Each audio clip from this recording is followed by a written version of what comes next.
కావేరీ నదీ జలాలపై తమిళనాడు, కర్ణాటక మధ్య దశాబ్దాలుగా వివాదం కొనసాగుతోంది. ఏటా ఎంత నీరు విడుదల చేయాలి, ఎప్పుడు విడుదల చేయాలి అనే అంశాలపై రెండు రాష్ట్రాలు విభేదిస్తున్నాయి.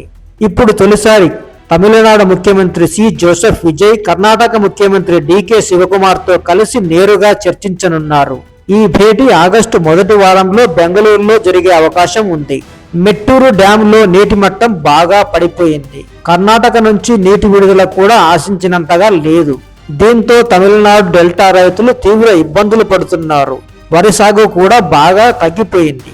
తంజావూరు జిల్లాలో గత ఏడాది దాదాపు 1.94 లక్షల ఎకరాల సాగు ఈసారి 89,000 ఎకరాలకు పడిపోయింది. తిరువావూరులో కూడా సగానికి పైగా తగ్గింది. 1125 కోట్లకు పైగా పంట నష్టం జరిగిందని ఒక అంచనా. దాదాపు 15 లక్షల టన్నుల వరి దెబ్బతిన్నట్లు సమాచారం. పశుగ్రాసం కొరత కూడా మొదలైనట్లు వార్తలు వస్తున్నాయి. ఇద్దరు ముఖ్యమంత్రుల భేటీలో మరో కీలక అంశం మేకేదాటు ప్రాజెక్టు. బెంగళూరుకు తాగునీరు, జల విద్యుత్ ఉత్పత్తి కోసం ఈ ప్రాజెక్టు అవసరమని కర్ణాటక చెబుతోంది. కానీ ఈ ప్రాజెక్టు వల్ల కావేరీ ప్రవాహంపై కర్ణాటకకు మరింత నియంత్రణ వస్తుందని, ఫలితంగా దిగువన ఉన్న తమిళనాడుకు నీటి కొరత మరింత తీవ్రమవుతుందని తమిళనాడు వాదిస్తోంది.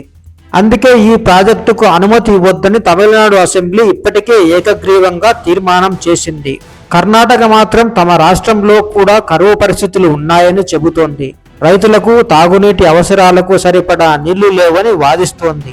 అందుకే అదనపు నీటిని విడుదల చేయడం కష్టమని అంటోంది. ఈ భేటీ ద్వారా సానుకూల ఫలితాలు వస్తే మాత్రం ముఖ్యమంత్రి విజయ్కి ఇది పెద్ద రాజకీయ విజయమేనని రాజకీయ విశ్లేషకులు అభిప్రాయపడుతున్నారు. ప్రస్తుతం రెండు రాష్ట్రాల రైతుల చూపు ఈ భేటీపైనే ఉంది. ఈ సమావేశం తర్వాత కావేరీ నీటి విడుదలపై స్పష్టత వస్తుందా, మేకేదాటు వివాదానికి కొత్త దారి దొరుకుతుందా, లేక ఈసారి కూడా చర్చలతోనే సరిపెడతారా అనేది ఇప్పుడు దేశవ్యాప్తంగా ఆసక్తికరంగా మారింది.